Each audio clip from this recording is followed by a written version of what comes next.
This video is literally going to blow your mind. It all starts with a call to the Federal Aviation Administration, which is a government agency, and what I say to them and what I show you in this film is going to blow your mind. It's going to prove to you one of the many conspiracy theories out there.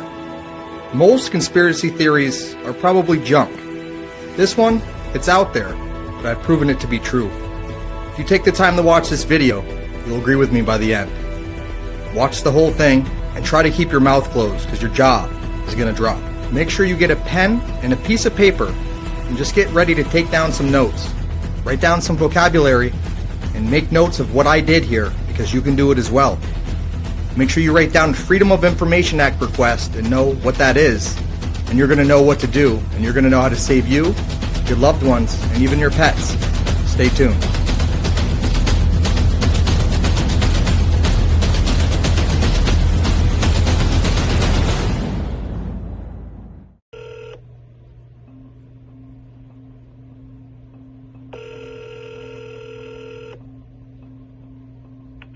Airport Administration, this is Jillian. Hey there, I'm looking for information about who controls my airspace. If it's the FAA at your airport or what. I'm just trying to identify certain aircraft. There are transponders off above my location, so I don't know who I would call there for that. That's a fantastic question. I am also not sure either. So are you a pilot? I am not. Okay. So what exactly are you looking for? Can you explain that to me again? I apologize. Yeah. So, I'm a researcher. You could call it a journalist. But I've been following certain aviation patterns above my house just for, shits and giggles, just for, a little project to do. And there are some planes that I see with my eyes that aren't showing up on the map, so they don't have a transponder on. And my dad was a pilot, and he told me that's a no-no. So I was just curious who I could call. He said the FAA, but he said when he was flying, he'd have to, say Burlington International Airport, and then when he goes into New York, he'd obviously have to talk to them. So I was just curious which, at the airport, who I could talk to about identifying an aircraft that was unidentifiable. Interesting. So the FAA would definitely be the ones who are most responsible for that. Unfortunately, that's not a phone number that we just give out to people. Okay. There is also, my next thought though is that it could actually be like Vermont Flight Academy, because we do have the school over here too. So they would be, excuse me, the next ones on the list who would probably be able to help you with that information. Okay. Yeah. Cool. Like I said, I didn't. Is there a number that I can Google for the FAA? I don't know. I mean, Sure. Have you ever heard of stratospheric aerosol injections? I have not, no. Okay, so yeah, that's what the topic of the research is, and I'm just trying to, my dad was in the military and my uncle was really high in the military, and they both say that the Army National Guard and the Air Force aren't the ones to ask. So that's why I'm calling you. Yes. So they have a customer service line, the FAA does, that I can give you. I don't know, excuse me, if there'll be any help, but I think that would be the best place to probably start. Okay, yeah, what is that? It is, they're not based out of here, so that's kind of strange. It is 781. Yep. 238. Yep. 7020. Now, and that is, they're for the New England region. That's why they're based out of Burlington, Mass. All right. Now, is there anybody, so I'm assuming the airport has an FAA. Right. Yeah. Is there any way I could possibly talk to anybody in the airport tower, or leave a message or an email, or any way? Is there any way to talk to anybody who does this for a living every day? Not that I know of. Okay. Because I know you can go in there and go up to the air control tower and watch what they do, right? Yep, you totally can. And they might have, so we have like numbers that we call, but if they're private numbers, they're not numbers we give out to everybody. But I would think they would have a customer service line, but nothing that I am familiar with. But it is something that I will put on my list to make sure I do have, because it's an interest. So Yeah, you know, we have all these people with these theories out here, and what my job is to go in and basically either confirm or deny these theories. So the only thing I'm looking to do is to figure out what these planes are. I want to know what their flight plan is, and I want to know what's on their manifest. It's not a big deal, you know. No, but definitely information that's available, and you should be able to access. Absolutely. So I would start with the customer service, and then, like I said, my next one I would go with Vermont Flight Academy, just because I think that a lot of those planes that you might be seeing that you may not know where they're coming from, I'm gonna guess it would be them. Okay, do you have their number too? Yeah, give me 1 second. There it is, 802. Yep. 863. Yep. 5988. Perfect. Yeah, and they might actually even have an FAA number that we could give you. They might know better than I do with that as well. Okay, awesome. And just for you personally, stratospheric aerosol injections. Take a look, look it up. Absolutely. No, I love this stuff. It's fascinating to me, and I love the documentation and just the fact that it's nice to hear we have people out there documenting these things so that people can see what's working and what's not working. You know, a lot of people hear things and they shut down, or they just keep repeating things like birds without even having any information. That's not the way I roll. So yeah, I'll get to the bottom of it, and we'll tell the people what's up. So I appreciate your time. I love that. Thank you so very much. I love that. Absolutely. And if you want to see more of my work, it's VT like Vermont, and then Vault like Bank Vault, vtvault.org. Vault.org. Got it. vtvault.org. Excellent. Cool. Well, thank you so much for your time. Thank you. You have a great day. You as well. Thanks. Bye-bye. Bye.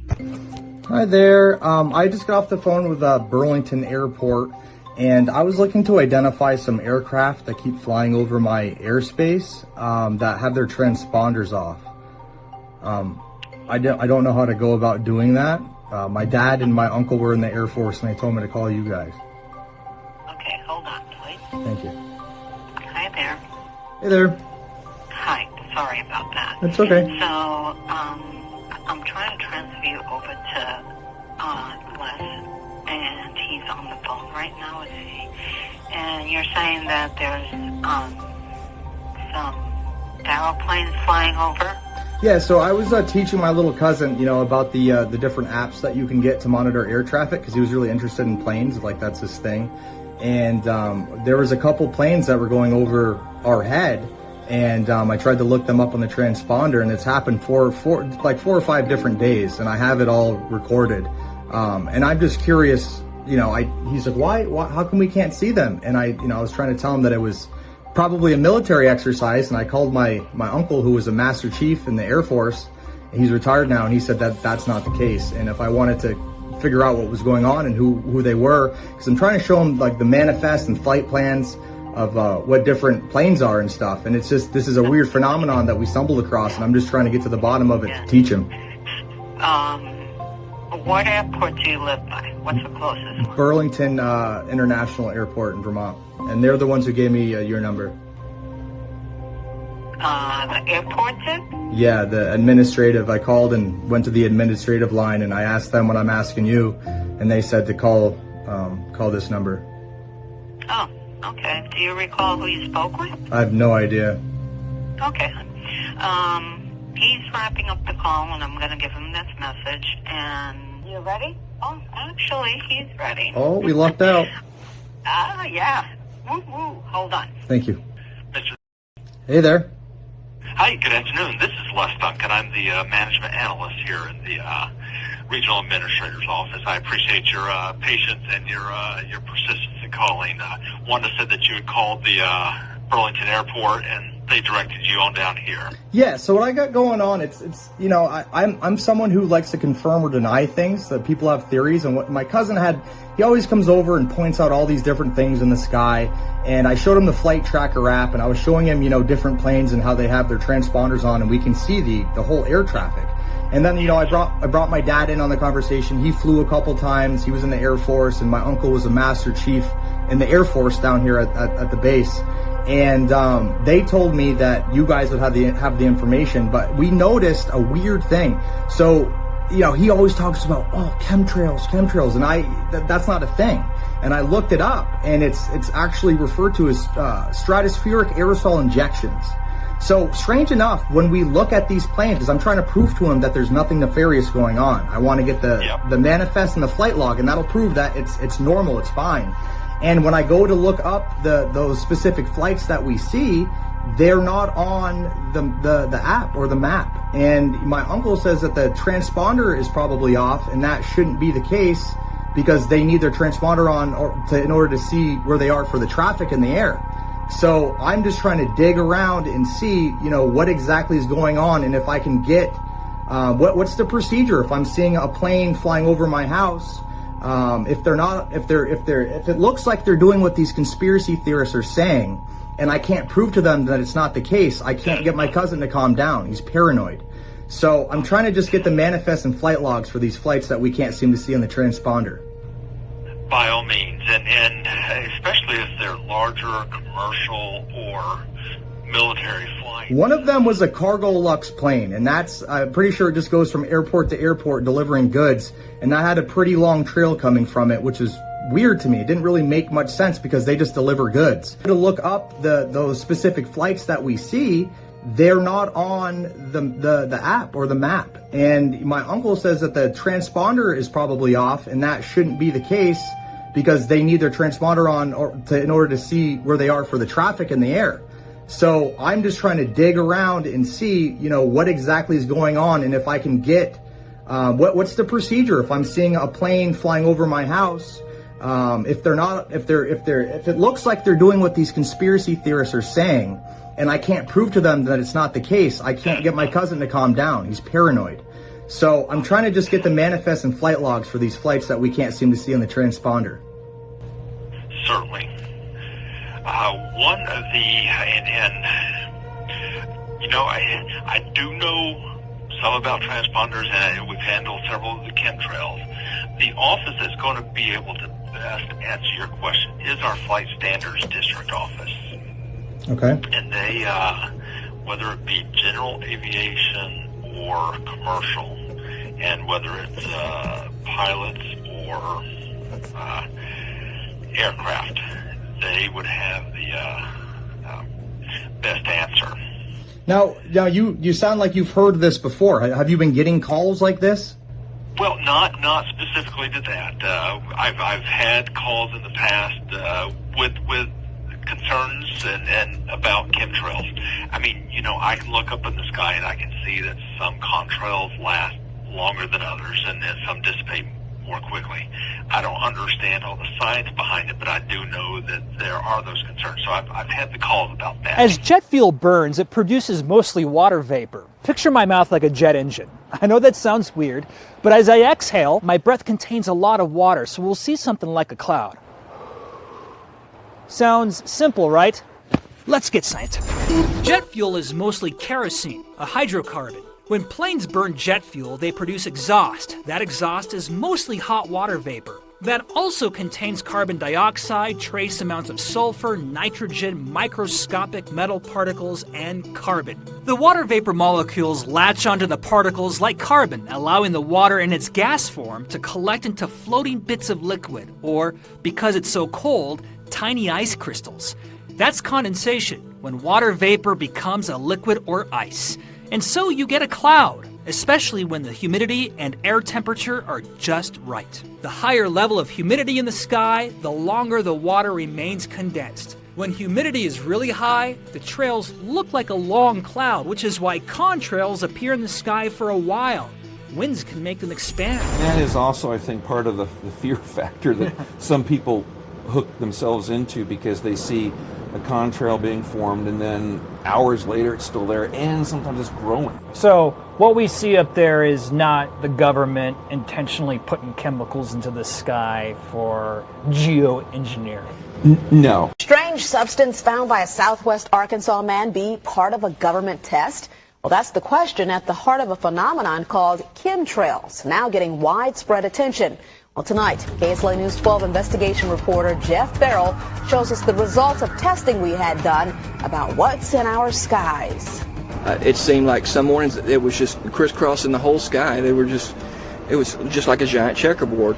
Bill Nichols snapped several photos of the strange clouds from his home in Stamps, Arkansas. They begin as normal contrails from a jet engine, but do not fade away like a normal contrail. Soon after, he saw particles in the air. You know, because we'd see it drop to the ground in a haze. Nichols then noticed the material collecting on the ground. This is water and stuff that I collected in bowls. I had it set out in my backyard on my dad's pickup truck. KSLA News 12 had the sample tested at a lab. The results? A high level of barium, 6.8 parts per million, more than 3 times the toxic level set by the EPA. Armed with these lab results about the high levels of barium found in our sample, we decided to contact the Louisiana Department of Environmental Quality. They told us that yes, these levels are very unusual, but at the same time they added the caveat that proving the source is a whole nother matter. Barium is a hallmark of other chemtrail testing, which even attracted attention from a Los Angeles TV station. There's already no shortage of unclassified weather modification programs by the government. But those who fear chemtrails could be secret biological or chemical testing on the public point to the 1977 Senate hearings in particular, which confirmed 239 populated areas had been contaminated with biological agents between 1949 and 1969. The 1994 Rockefeller report concluded hundreds of thousands of military personnel were also subjected to secret biological experiments over the last 60 years. But could secret testing be underway yet again? I'd rather it be something inert and benign, you know, something that's, you know, not causing any damage, but I'd like to know what it is. KSLA News 12 discovered chemtrails are even mentioned by name in the initial draft of House Bill 2977 back in 2001 under the Space Preservation Act. But the military denies any such program exists. Jeff Farrell, KSLA News 12 reporting.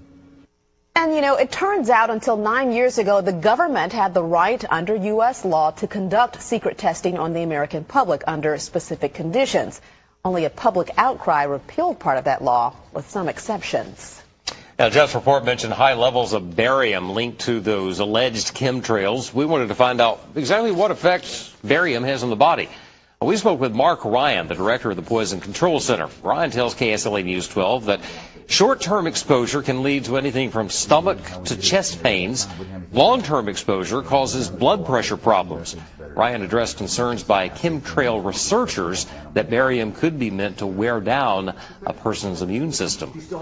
Anything that causes ill effects in the body long-term chronically is going to affect your ability because it's constantly working on the body. So from that aspect, yeah, that's a potential. After all, our government doesn't really have the greatest track record when it comes to telling the truth. Agent Orange, the Tuskegee syphilis study, the human plutonium injection experiments. I can go on and on. That's the government. I've had the calls about that before, but not as much about flights not showing up on FlightAware or some of the other apps. But I know that those aren't 100% perfect either. Right, and it's pretty simple. If we want to solve this mystery of the chemtrails, it's simple. All we have to do is get a plane that seems to be doing it, get their flight log, and get their manifest. That's all we need to do, and we can show them what they're doing. It's that easy. So if I can do that one time, which I've been trying to do, but they don't show up, that to me supports them saying that. So I'm not doing more damage than good here, you know? Exactly. And just so you know, it's technically referred to as, through my research, because I go in, I try to prove them wrong, and I found that the military or whatever is doing it refers to it as stratospheric aerosol injections. So it's not chemtrails, that's a slang term for stratospheric aerosol injections, which I have found to be a real thing. I'm going to have to look that one up myself personally and become familiar with that one as well. Yeah, I saw a speech from the former CIA director talking about it. Significantly larger proportions of retired people and older people relative to working age citizens. Another example is the array of technologies, often referred to collectively as geoengineering, that potentially could help reverse the warming effects of global climate change. One that has gained my personal attention is stratospheric aerosol injection, or SAI.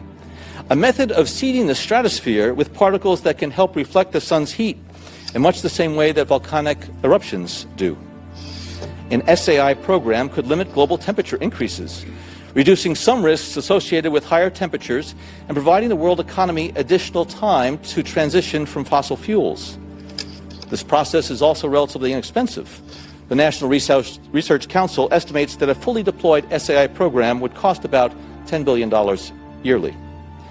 As promising as it may be, moving forward on SAI would also raise a number of challenges for our government and for the international community. On the geopolitical side, the technology's potential to alter weather patterns and benefit certain regions of the world at the expense of other regions could trigger sharp opposition by some nations. Others might seize on SAI's benefits and back away from their commitment to carbon dioxide reductions. And as with other breakthrough technologies, global norms and standards are lacking to guide the deployment and implementation of SAI and other geoengineering initiatives. Yeah, I saw a speech from the former CIA director talking about it. I know that that area up there, you said around Burlington area? Yeah. I think I did see, and one said that you were calling from an 802 number. That area is handled out of our Portland Flight Standards District Office, the Portland FSDO. And I know that the manager up there, Dave Swanson, has a good team that handles a number of this type of question and can find information about different aircraft and air carriers out there. Yeah, no, it would be amazing just to see what's on the flight log and manifest on one of these things. That way I can put it to rest. That's the only thing that I found that I think will lead us to definitive answers. And one thing that these people keep saying, my cousin specifically, is that, Bill Clinton came out in the 1990s and apologized for them experimenting on us in the 1950s. Thousands of government-sponsored experiments did take place at hospitals, universities, and military bases around our nation. The goal was to understand the effects of radiation exposure on the human body. While most of the tests were ethical by any standards, some were unethical, not only by today's standards, but by the standards of the time in which they were conducted. They failed both the test of our national values and the test of humanity. Informed consent means your doctor tells you the risk of the treatment you are about to undergo. In too many cases, informed consent was withheld. Americans were kept in the dark about the effects of what was being done to them. The deception extended beyond the test subjects themselves to encompass their families and the American people as a whole. For these experiments were kept secret, and they were shrouded not for a compelling reason of national security, but for the simple fear of embarrassment, and that was wrong. So today, on behalf of another generation of American leaders and another generation of American citizens, the United States of America offers a sincere apology to those of our citizens who were subjected to these experiments, to their families, and to their communities. So in my eyes, different experiments could be happening, and they'll apologize, when I'm an elderly man, if that's the case. So if it's a thing, it absolutely needs to be known. If it's not a thing, that's important to be known. So I'm going to bust this thing out of the water, whether it's true or not. And if it's not true, this is going to be definitive proof. So he can at least calm down, and hopefully other people will see it and calm down. Exactly. Well, I do appreciate that. If I may, let me give you the telephone number of that Flight Standards District Office up there, that FSDO. Okay. They are at 207. Yep. 541. Yep. 7700. Perfect. Okay, and should I ask for anyone specific? Probably whether, I'm not sure who the administrative person up there, the manager is David Swanson. Okay. I'm trying to see, they also have an email address. I'm trying to see what it is. Let me give you that as well. Okay. If I may. It is 7 AEA PWM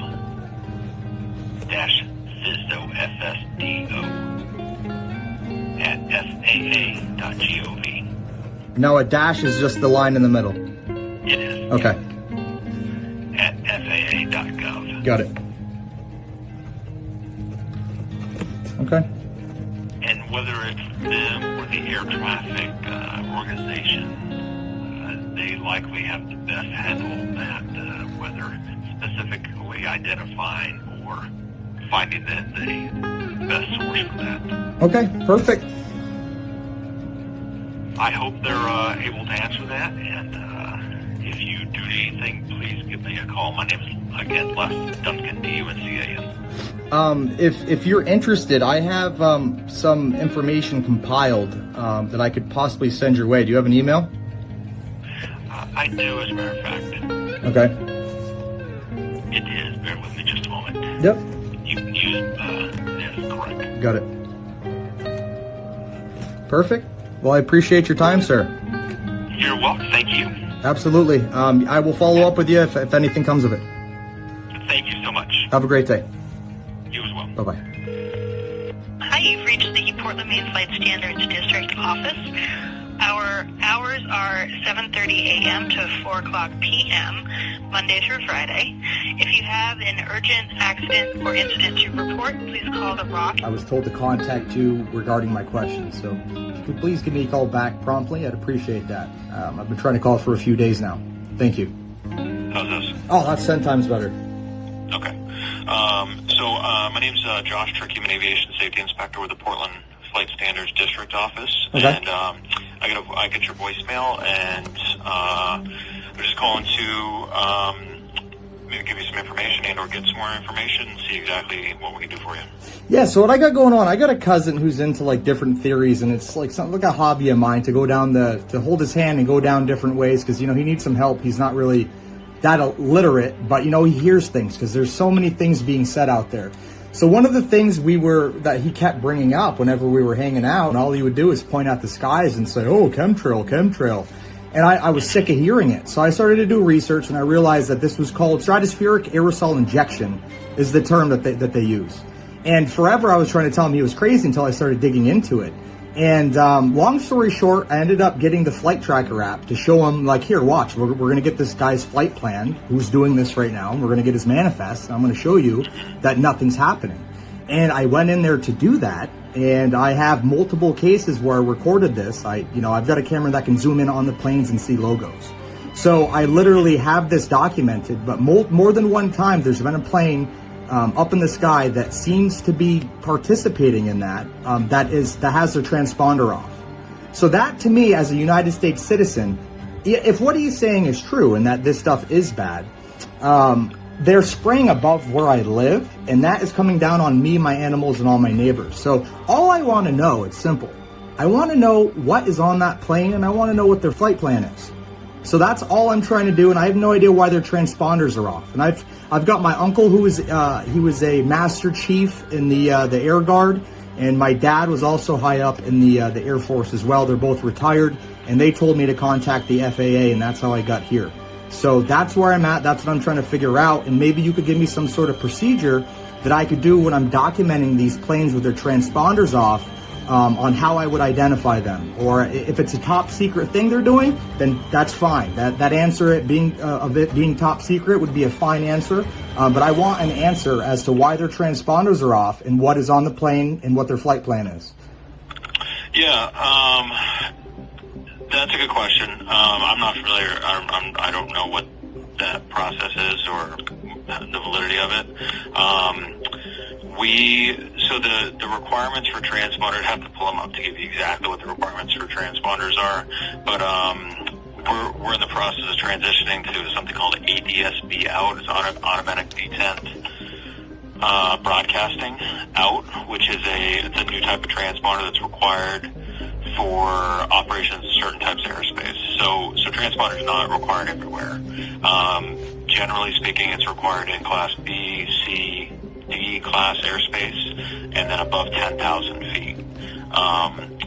So there's, I don't have a chart of Vermont in front of me, but I believe Class C in Burlington, but I'm not aware of any other towers in Burlington or in Vermont. So there's a good chance that they're legal to not have the transponder in that airspace. We don't do it in our office, but a FOIA request you may be able to get that information.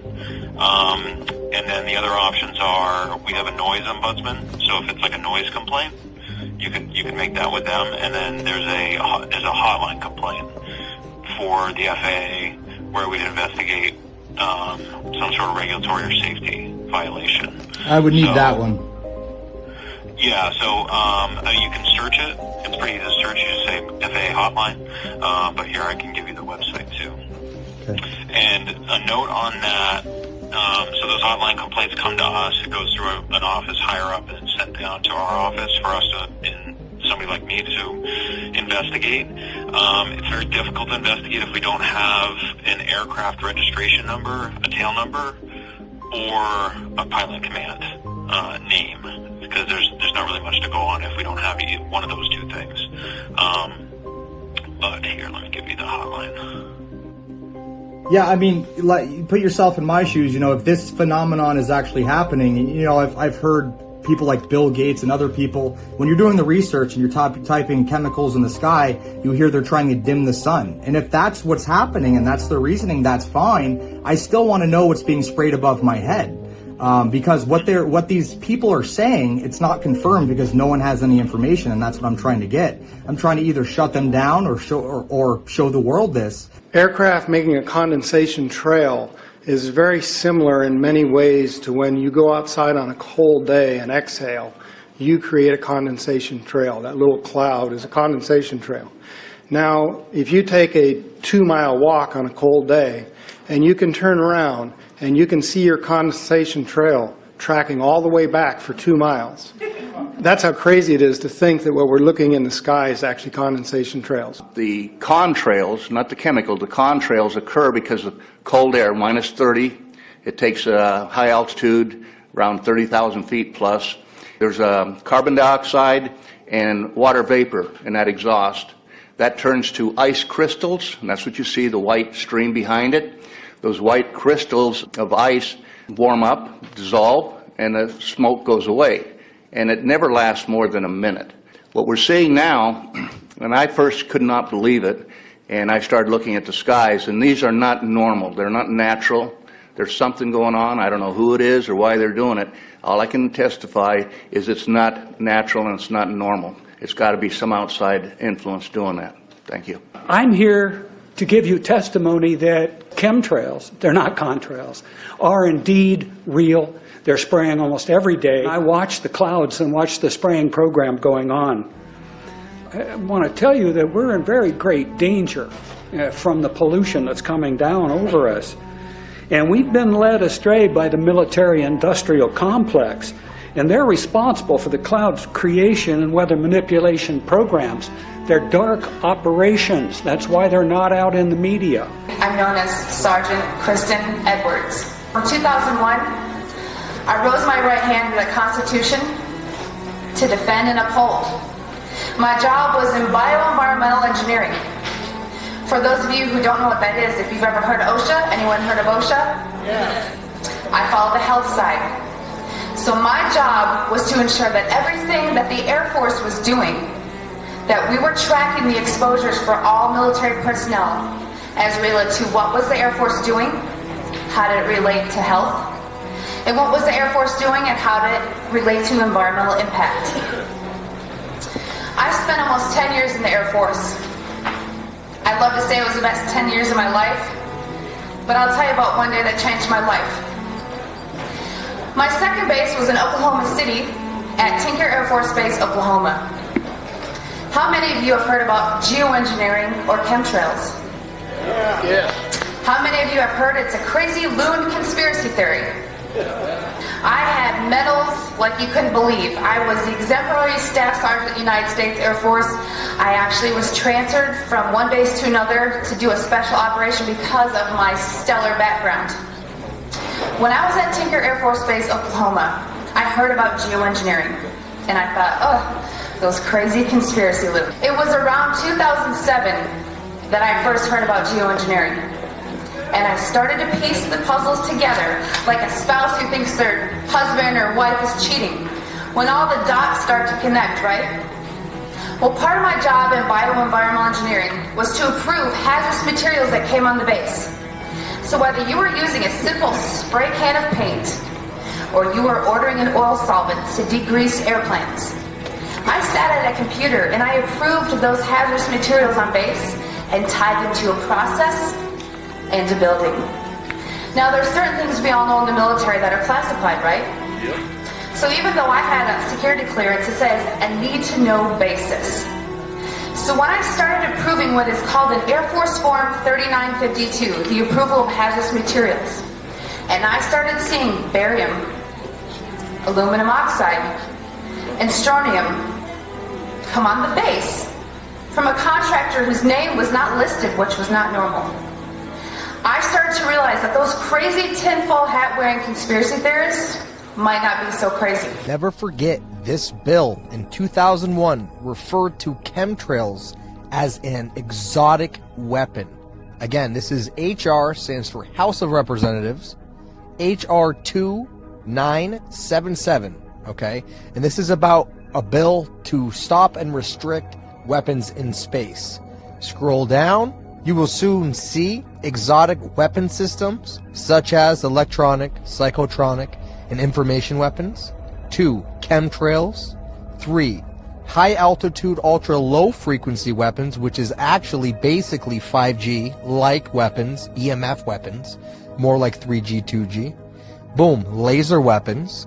Well, instead of doing a rain dance, we physicists are firing trillion-watt lasers into the sky to actually precipitate rain clouds and actually bring down lightning bolts. This is potentially a game changer. But this is experimental. It's experimental. However, in the laboratory so far it works. When you have water vapor and you have dust particles or ice crystals, you can precipitate rain. It condenses around the seeds. These seeds can also be created by laser beams. By firing trillion-watt lasers, you rip apart the electrons, creating what are called ions, and these ions act like seeds, like dust particles, bringing down rain and even lightning. Go ahead. Well, this fascinates me in part because, too, I remember reading the stories that China had used this during the Olympics, that the USSR had used this after Chernobyl to create rain clouds. I mean, did those really work then? We have some of these capabilities now? Even in the 60s, the CIA used this to bring down monsoons during the Vietnam War, to wash out the Viet Cong. Boom, laser weapons, strategic, theater, tactical, or extraterrestrial weapons, and chemical, biological, and environment and climate or tectonic weapons, which they have all of. This means they can make earthquakes, they can make hurricanes. This bill never passed. This was a House of Representatives trying to get the word out about this stuff. It's right here, plain to see. Look up these terms, look up these keywords, look up this bill, HR 2977. This is real, people. I lived about less than a mile behind the flight line at Tinker Air Force Base, Oklahoma, in Oklahoma City. And due to my background as an industrial hygienist and an environmental specialist, I conducted soil grid sampling and rain sampling. Those of you who may not be too privy to chemistry, you know that there's natural elements occurring in Earth. Aluminum is one of them. However, barium, radioactive, and strontium are not. So I conducted those samples and saw limits in my community that would make your head spin. And I started to realize that those peers within my professional community that were trying to wake those of us in the military up were right. While at Warner Robins Air Force Base, I thought I was defending my country on a home front, making sure that all those people that went out there, front line, were safe and protected from carcinogens, radiation, inhalation, drinking water, noise, all of it. My job was to protect them so they could be all they can be. In 2009, late 2009, I stumbled upon something that changed my life. The real reason why we see this ripple effect happening in the sky is going to blow your mind.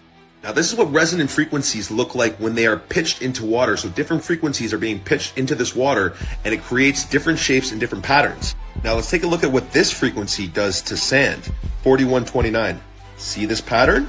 Looks very similar to this pattern now, doesn't it? This pattern happens because they are beaming ELF frequencies into the sky. And this is exactly what they are using to do this. It is called HARP, and it's run by the military. Now you can literally go outside and observe this yourself. They drop chemicals from planes, then they use HARP to disperse those chemicals and block out the sun. All you gotta do is look into this stuff. They literally admit they're spraying millions of tons of chemicals into the atmosphere to block out the sun. And you can go look up the hundreds of patents the US has on weather control and doing exactly what I'm telling you. This is what a normal sky looks like, guys. And this is what weather modification looks like. This is why you don't see skies like this in Mexico, because they banned weather modification. They put this right in your face of all of your favorite TV show. Now, the reason I make these videos is because the collective consciousness is shifting. We could be one person waking up a way that will shift the collective consciousness and in turn take down our suppressors. They have been deceiving you your whole lives, and the real truth to everything is found within. Peace and love. I ran across an operation at Warner Robins Air Force Base, which was exposing thousands of civilians to carcinogens. People were getting sick. People were getting cancer. People had sores in their mouth from something called strontium chromate or chrome-6, a carcinogenic metal used in military operations. When I brought to my commander to his attention that there were people exposed to these hazardous pollutants and people were getting sick, I'll give you the synopsis of the story. I took these air samples, I took the swipe samples. These people were actually dumb and ignorant enough to threaten me in writing. My threat was, mind you, I had a perfect history.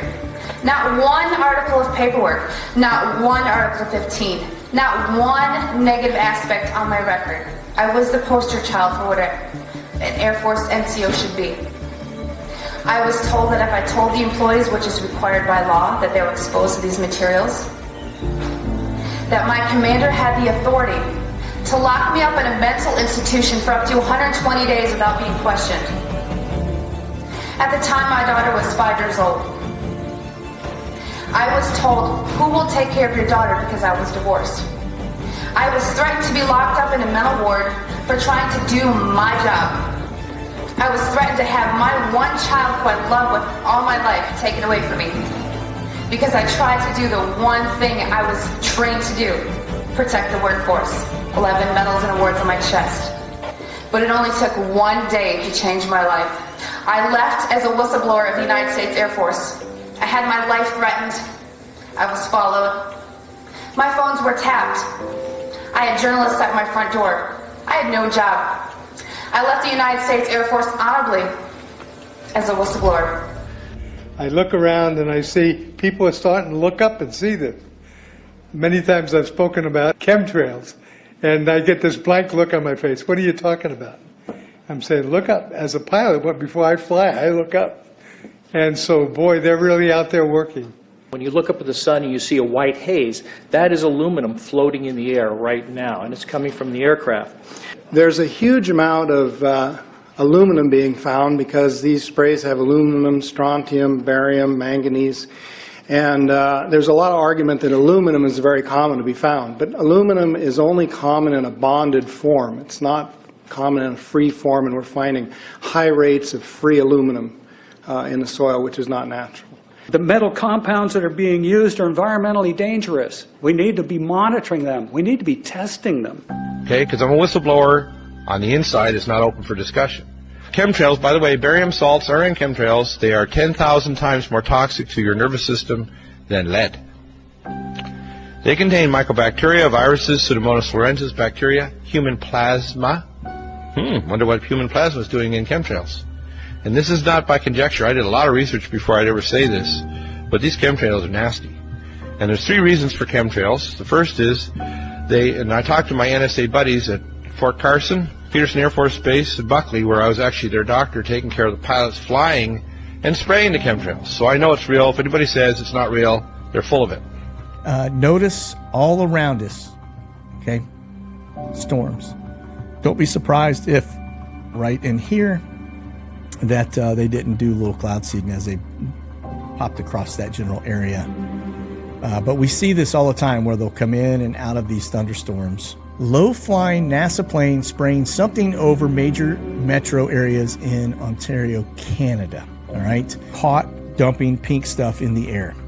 But just notice this thing rolls right up. It gets into this general area, and it starts to do this circle thing around, okay? Then I'm going to actually speed it up just a little bit so you can see. Now notice, circle, circle, circle. Notice here, it starts at 24,000 feet, and then it goes into a nosedive. Doing these circles into a nosedive, nosedive, nosedive, and then it levels out. Low altitude, comes back up again. Same thing, a little circle, and then it heads a little bit further north as it gets into the rest of its stuff. We'll watch it here for a second. Again, circle, nosedive stuff. All right, my guess is that it's starting to disperse this as it goes down all the way altitude-wise. Just keeps dropping down. Look at this. It's at 2,100 feet as it starts to do another little turn, dropping stuff out. And then it will, let me pull it down just a little. Again, there it is, doing that circle stuff again. You can see it does it in climbing, and then it does it as a drop, right? Look at that, just spinning, spinning, spinning, spinning. That started out at around 12,000 feet. Again, they'll come back up to about 12,000 feet. See this thing, right? Just make note of the clouds in the area, all right?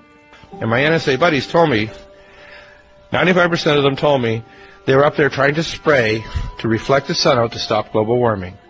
So most of them are dumb enough to believe that garbage. Okay?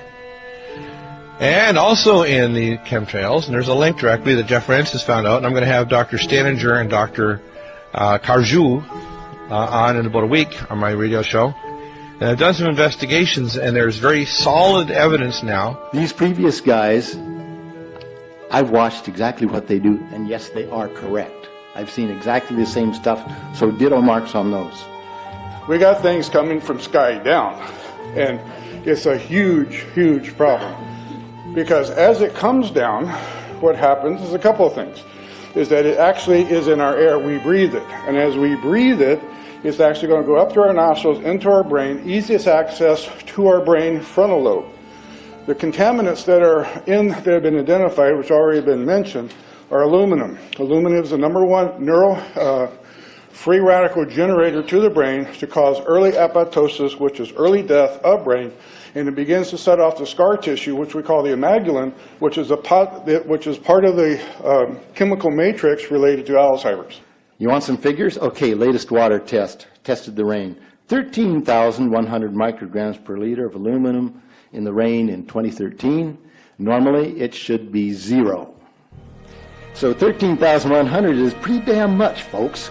It used to be 0, then it was 100s in the 2000s, and then since 2010, it's into the 1,000s and the latest 13,100. In the snow on Mount Shasta, pristine Mount Shasta, 61,000 micrograms per liter, 4 times the amount that is found in the soil up there. Where in the hell is this stuff coming from if it's not coming from the soil? And what they're saying is there's aluminum and barium particles in there, and that's been traced to cause things like Alzheimer's and all terrible things. So I have an issue with what's being sprayed above my head, and you guys are in control of that airspace. That, my friend, I think would lead to some sort of lawsuit. And obviously, it's nothing to do with you. It's just your job. But my point is, this is a very serious matter, and I take this very seriously because I want to know what's being sprayed above my head if they're spraying stuff. Now, I have a time-lapse camera set up outside to pick this stuff up, to show him, because I go all out. I'm like a myth buster, you could say. And I have everything set up, and I have captured contrails, which do not linger. They have a trail, and they do not linger. They dissipate right away.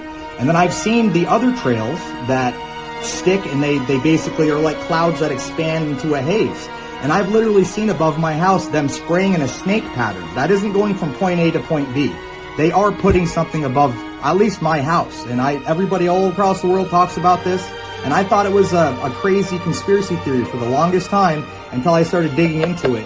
The former director of the CIA coined it as stratospheric aerosol injection. And there's literally weather modification patents dating back to the 1950s. I've got 50 plus here from my research that I found. So I don't know what they're doing up there, but I just want to know what's being sprayed above my head. Because I'm concerned for my animals, I'm concerned for my mother, my father, I'm concerned for my cousin, I'm concerned for myself. And this is, in my eyes, this is very serious. And it's way too hard to figure out what is being sprayed up there. It should be easy if it's fine and if it's okay. Transponders should be on, and this should be something that the American people know about. So absolutely, it's probably going to lead to a Freedom of Information Act request, absolutely. But I'm just saying, if you put yourself in my shoes, I'm sure you have friends and family all around. They're being subjected to this potential risk as well.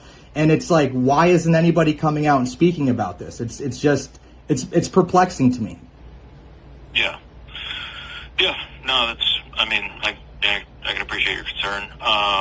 Do you understand the condensation trails? What the physics behind that is? Of course. Yeah.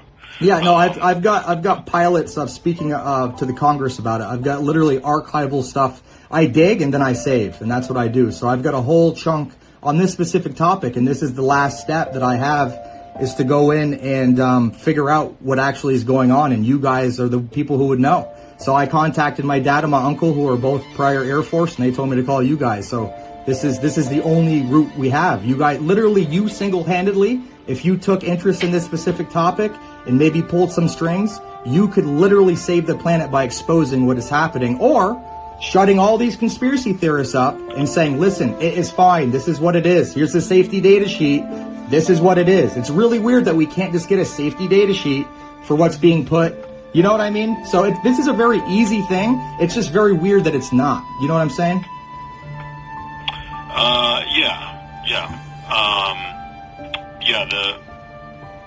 I mean, like I said, you're welcome to submit a hotline complaint, and then if, like I said, if there's we'll look into it, and if there is, we'll take action. So, but yeah.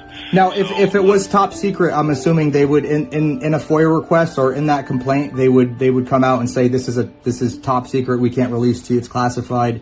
We can't release this information to you. I'm assuming. Well, I don't have security clearance. Right. So I'm not an expert on that.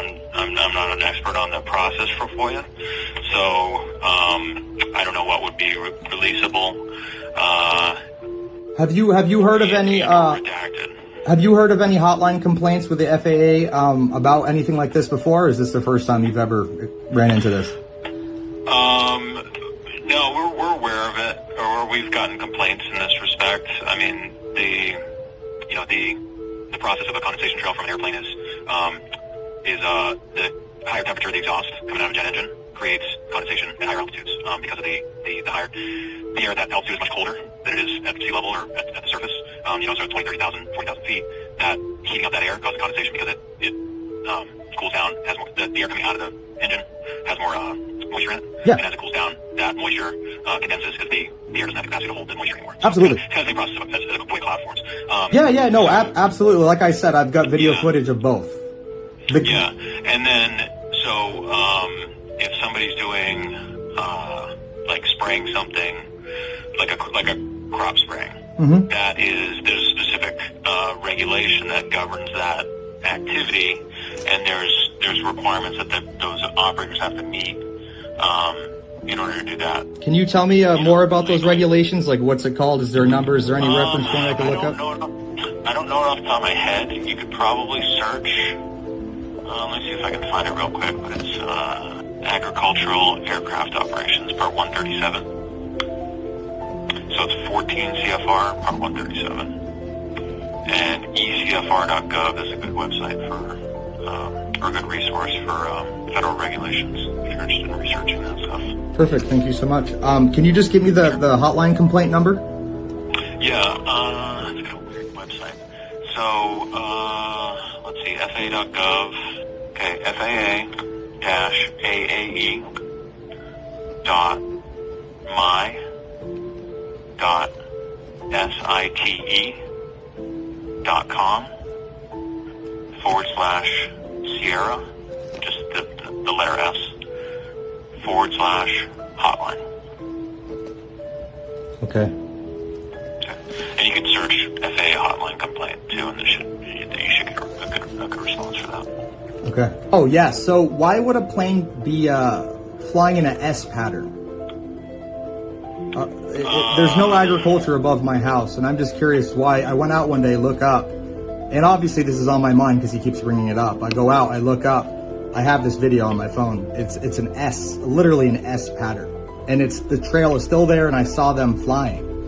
And I have other people sending me videos of them doing circles. So why, I mean, is it a coincidence that they're flying in an irregular pattern, leaving a trail, while other planes I see flying with no trail? That's strange to me.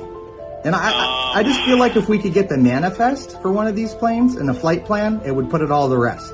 Because is there any way anybody could have anything on that plane without having it in the manifest? Well, there's the aircraft that are required to have a manifest is pretty narrow.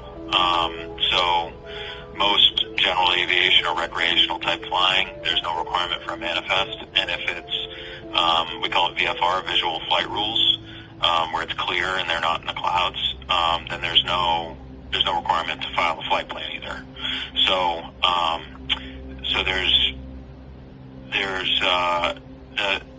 your question's very broad, so it would be pure speculation on my part. But there are concerns with that. Would be altitude most likely. So the areas of concern that we have authority is the regulatory or safety violations.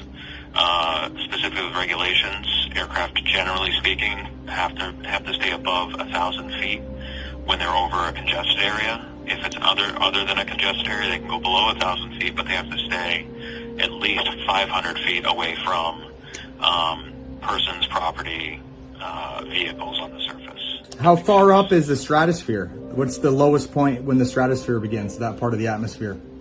Do you know? Oh, I don't know. I don't know that off the top of my head. Okay. No. Are these aircraft that are like? So I zoomed in on one, and it was level, or are they? It was are they like airliner type aircraft? They're all the planes I see look like they're flying the same altitude. These may be a little higher. I've got an insane camera, and I zoomed in on one, and one of them was a cargo Lux plane. And through research, that's a foreign company, and what they do is they deliver different things from airport to airport. And it was really strange to me that they seem to be doing that. And like I said, it wasn't a temporary. I've seen the temporary trails, and that's definitely a condensation thing because the water vapor disperses pretty quickly. But the other trails are completely different. They stay in the frame until they're out of the frame. So I'm talking 30 minutes they're up there at least before they dissipate. And well, I think that would depend largely on what the atmospheric conditions are and the humidity of the air at that altitude, which is it's not really feasible to calculate that unless there's a very good reason to. It's really interesting, but NASA is a corporation. I want you to know that. NASA has also conducted a research program in what they call metallized fuels. We're actually putting aluminum oxide right in the fuel because it has 2 atoms of aluminum and 3 atoms of oxygen. So during the combustion process, it releases all that oxygen and dramatically increases efficiency, but it leaves the aluminum in the air. I can tell you, air operators, so the regulations that govern like airlines or charter type aircraft flights, the airlines is part 121, 14 CFR part 121, and charter is part 135, or on demand charter scheduled, but not airline is part 135, and safety inspectors monitor, they conduct surveillance, and there's they have to meet a long list of requirements to operate in that way. So there is, we say surveillance, we just say it's like we monitor their operations, and we periodically look at how they're doing things, what their manuals do, how they perform their duties, blah, blah, blah, blah, blah, and make sure they're meeting the regulatory requirements and safety requirements. So there is oversight on those airplanes, or on the operations, generally speaking. but as far as where they're at, what altitude they're at, what the atmospheric conditions are that would cause the condensation trails to remain or dissipate quickly, that's not really something that we would be able to look into. That makes sense. Yeah, cool. Yeah, I just want to know, I want these planes identified, and I want to know who the pilots are. I want to know as much as I can about these planes doing this so I can look in further, obviously. And just for you, the last thing I'll say is just to sum it up. So I've seen what they would consider SAI. So I've seen the contrast to those, and as you say, there could be different variations with different altitudes and different weather. But what I will say... there's a difference between contrails, condensation trails, C-O-N-D, condensation, and chemtrails. I know that. I said that to you. Okay. I'm well aware. And chemtrails are actually called stratospheric aerosol injection. That's the term.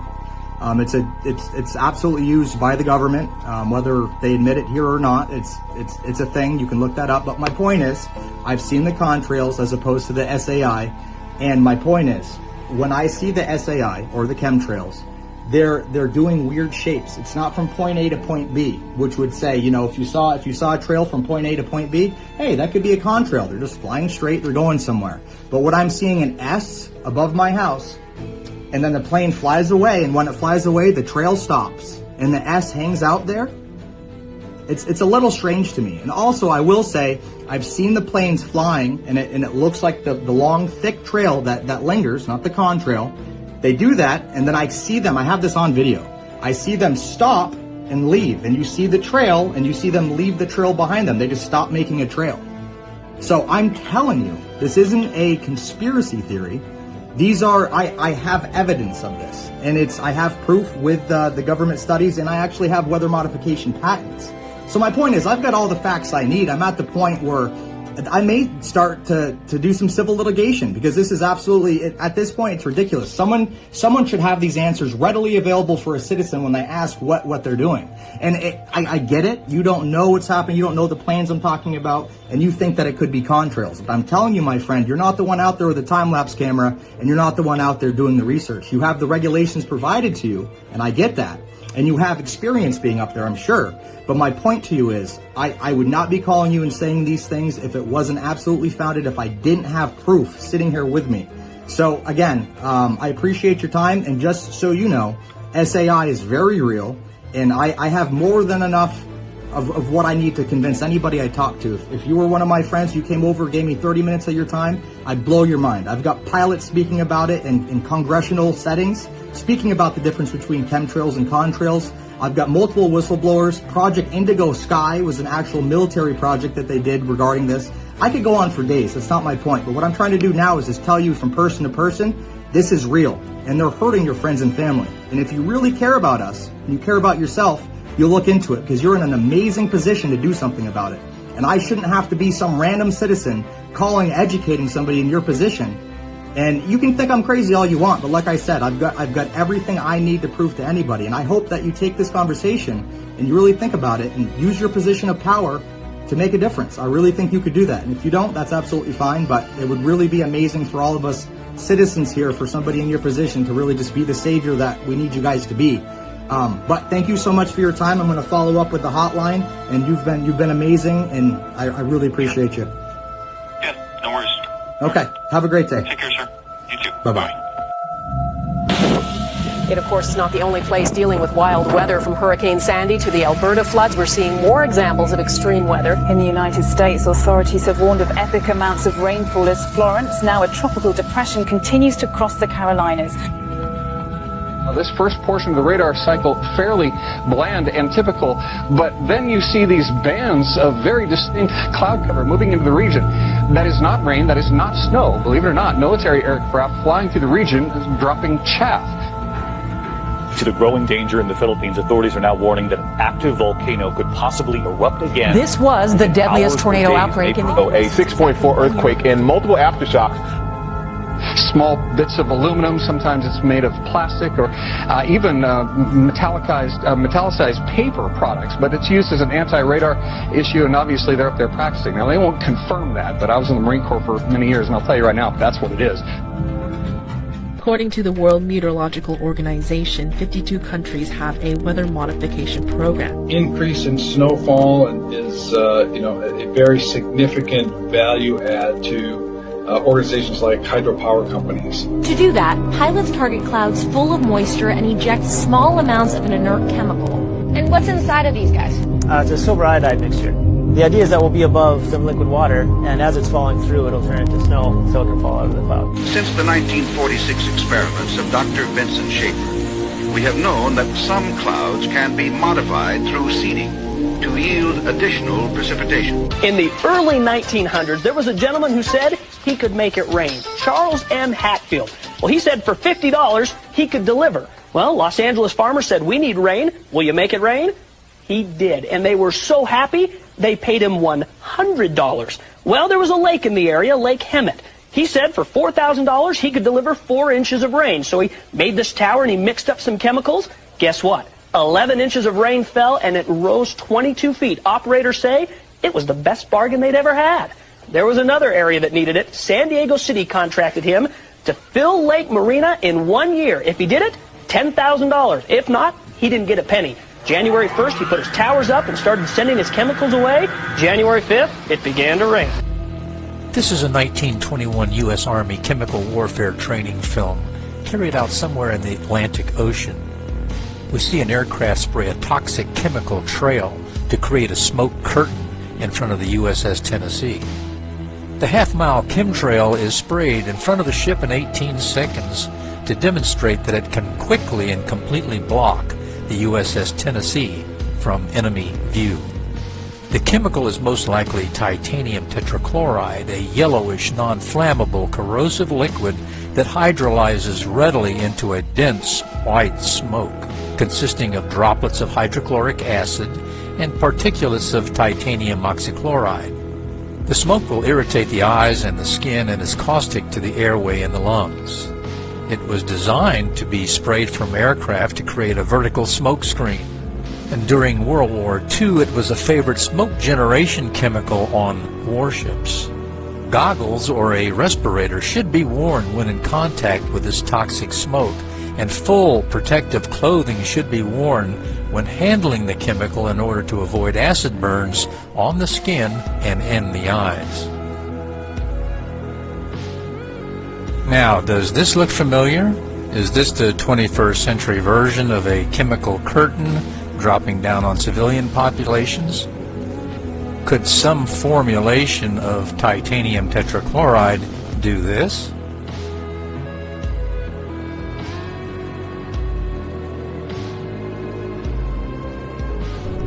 Theoretically, solar geoengineering could cool the entire planet.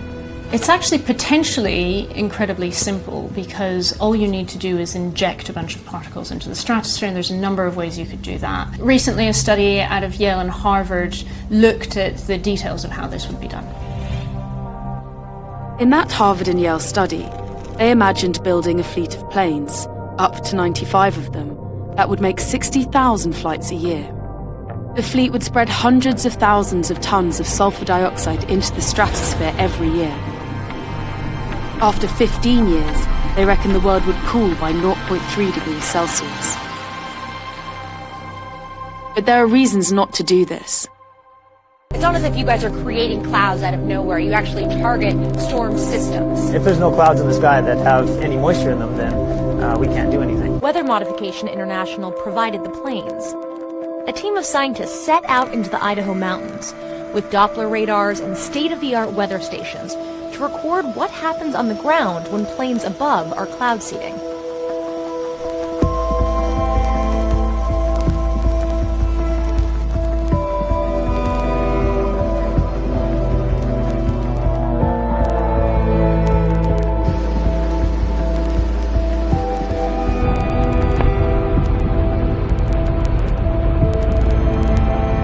What did you guys find? The aircraft flies through that, and you can see the ice crystals grow right on the radar, and you can see the snow showers form, and as they pass over the mountain, you can see the snow very visually and conclusively is produced from the cloud seeding aircraft that just flew through that particular cloud system. Radar images show how ice crystals formed in the clouds in the exact pattern that weather modifications pilots were flying. The long-awaited scientific proof that cloud seeding was working had finally arrived.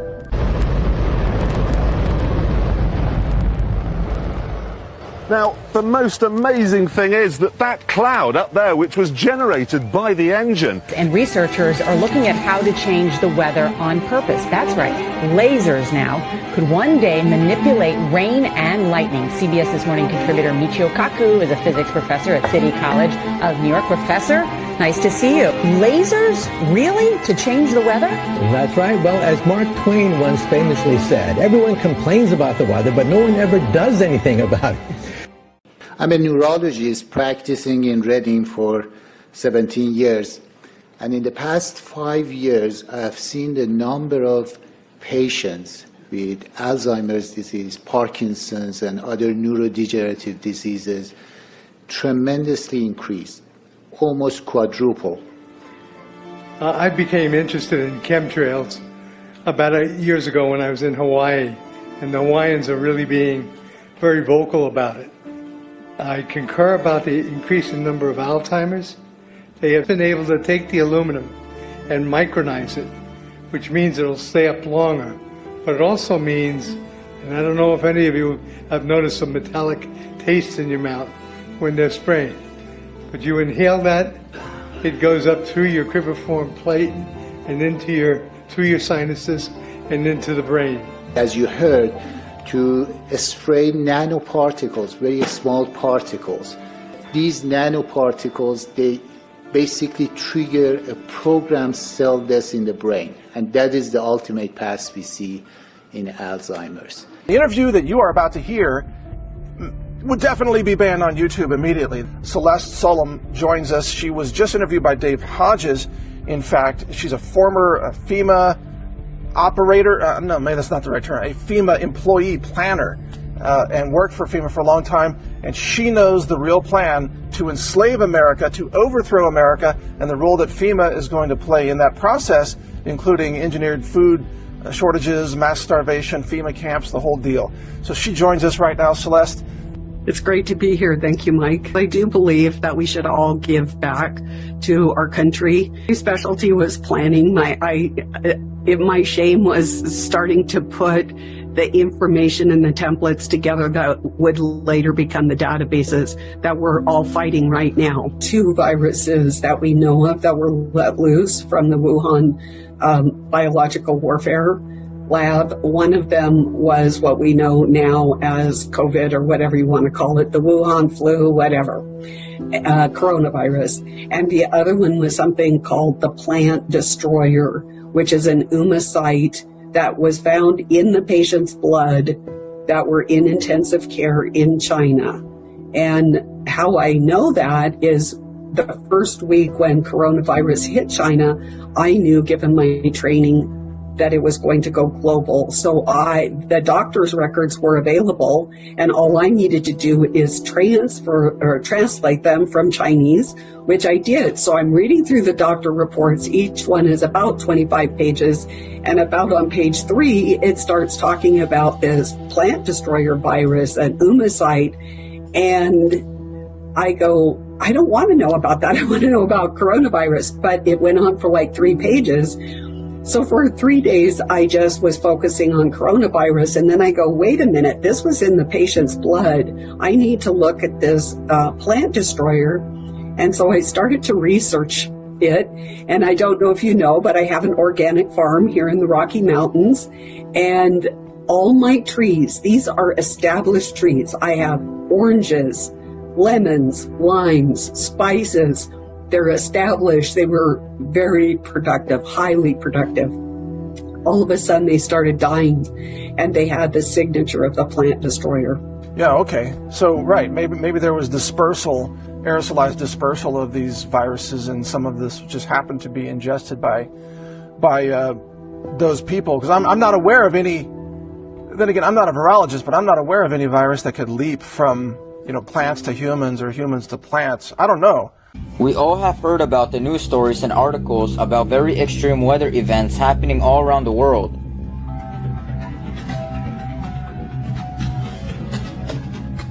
Most of these news articles blame only on man-made global warming or climate change for the root causes of these natural disasters. We are told by so-called scientific experts that carbon dioxide, or our carbon footprint, is the leading factor for Category 5 hurricanes, for massive heat waves, for extreme wildfires, or for constant rainfall. However, this is further from the truth. What if I told you that there was something else contributing into the creation of these natural disasters? Real fast, what percent of our atmosphere is CO2? Take your best guess. You don't have to be accurate. All down the line. Repeat that question. What percent of our atmosphere is CO2, carbon dioxide?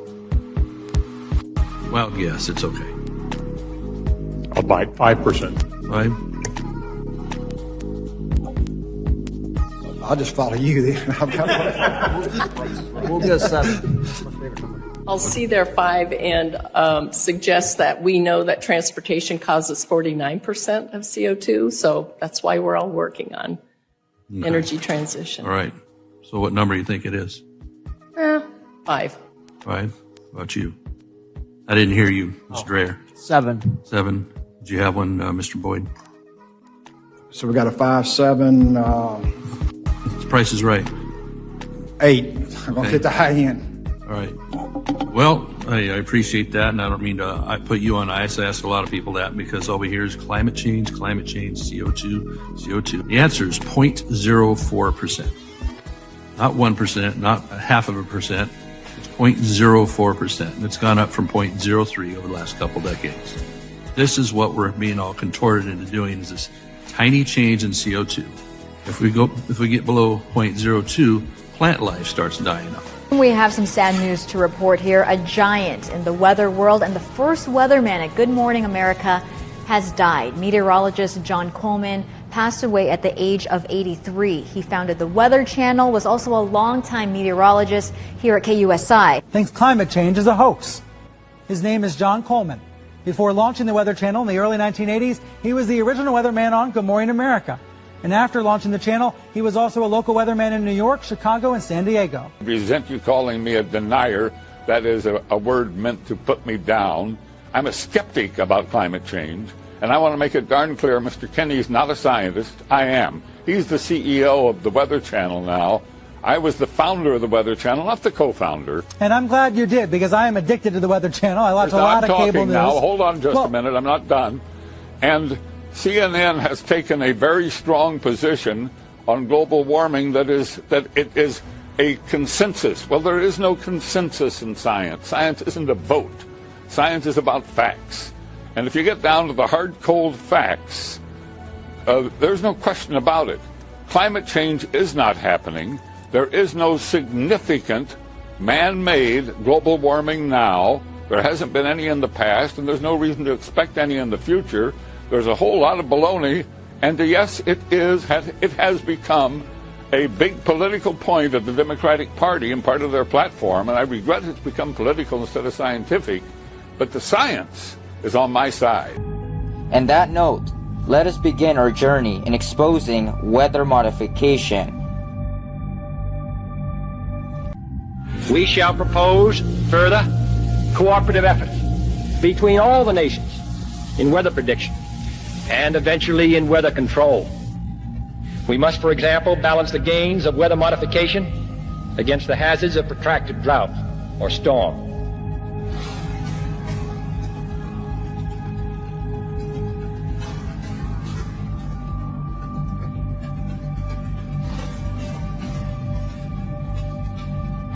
Lays the predicate and the foundation for the development of a weather satellite that will permit man to determine the world's cloud layer and ultimately to control the weather, and he who controls the weather will control the world. Even in the 60s, the CIA used this to bring down monsoons during the Vietnam War, to wash out the Viet Cong. Governments have been playing with this thing. Alleged to. Alleged to, right. Yeah. Now, we realize that for decades now, these governments have been alleged to have experimented with weather control, but nothing conclusive. However, for floods, for agriculture, farmers, for people planning wedding parties, football games, you name it, outdoor events in agriculture and flooding and even hurricanes. All of them could be subject to weather modification.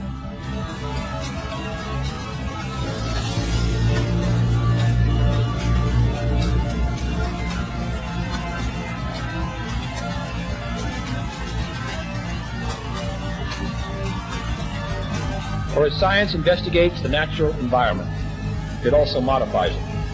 And that modification may have incalculable consequences for evil as well as for good. A man by the name Thomas Frey, an American futurist and celebrity speaker, once stated, "He who controls the weather will control the world. He who controls gravity will control the universe. He who controls time will never be around." In terms of having the ability to control gravity or time is something more abstract to imagine than having the ability to control the Earth's natural weather. Weather control, also known as climate control, also known as weather modification, is the act of intentionally manipulating or altering the weather. This is a topic I've been wanting to investigate more ever since I woke up to the reality of HAARP, which simply stands for High Frequency Active Aurora Research Program, and on the chemtrail phenomenon. Knowing from the research I've conducted, it is no surprise to me that those who sit behind closed doors, who control our banking systems, who control the mainstream media, and for the most part the whole world, would hold such capabilities and techniques to control the weather. So put on your seatbelts as we uncover the truth, purposes, the origins, and more behind weather modification. In the 20th century, clouds were seeded by numerous countries around the globe with various chemicals to produce rain. China was just doing this over the summer in Beijing to make sure that there weren't any rain, that there wasn't any rain during the Olympics. But all this has changed dramatically with the U.S. military's secretive research and plans to control the planet's natural weather. This has not been given very much press, and we have to remember that we have a corporate-owned press where 85% of radio, television, and print media is owned by 5 corporations. So they're not going to talk about things that are of really serious consequence, and that's somewhat of the blessing, a mixed blessing of the Internet, but there's certainly plenty of information on weather modification. The Air Force is on record as saying, quote, they want to control the weather by 2025, and we are not talking about just seeding the clouds for rain. Weather modification means, quote, any activity performed with the intention of producing artificial changes in the composition, behavior, or dynamics of the atmosphere, unquote. And as of April this year, there are more than 150 different weather modification programs around the world. Since about 2000, the Department of Defense and the Department of Energy have been spraying the entire United States sky with a toxic brew of chemicals and other biologic agents. Just want to show you something. We have 2 different kinds of trails in the sky right now. One are called contrails. How many of you know what contrails are? Contrails are what have been around from the ends of planes since World War II. These are very, very short exhaust trails that usually evaporate within a few minutes. You just look up at the sky and you'll just see a jet, sometimes with 4 trails, but it evaporates pretty quickly. How many of you know what chemtrails are? Nobody. The military and some commercial planes are spraying us with what are called chemtrails. I want you to look at the... And oftentimes, before there's a weather front, there are heavy assaults from these planes just before a weather front is changed and comes in. Military and some commercial jets have been fitted with huge barrels of at least 49 different kinds of documented chemical poisons. Among other documented ingredients in this toxic man-made clouds are pathogenic molds, fungi, weaponized viruses, and made in some places like the secret site at Fort Detrick, Maryland, which is supposed to be a cancer site, but there are a number of scholars and professors tracking this that have big questions about this. Barium and nanoalumin particles. What do these do to the human body? Barium is an alkaline earth mineral. It was discovered in 1774. At low doses, it can act as a muscle stimulant. At high doses, it detrimentally affects the heart and the nervous system. Barium is toxic to all mammals, and that means not just humans. Aluminum, which is the most abundant metal in the Earth's crust, is known to diminish kidney function and destroy brain cells and cognitive function. Just think about it. Just between the aluminum and the mercury that we're breathing all the time, we've got already a serious issue about brain function and cognitive function. There is also documented evidence that the aluminum in chemtrails is released as nanoparticles, and that when they reach the Earth environment for wildlife, in lakes and streams, it's causing serious problems with wildlife there. Researchers are also finding that nanoparticles interfere with the growth of plants. Nanotechnology is totally unregulated. Just this past month, a new research report came out showing and documenting for the first time that these nanoparticles actually go through the skin. Well, if you breathe them, whether they go through the skin or whether you're inhaling them, it's still a problem, a serious problem.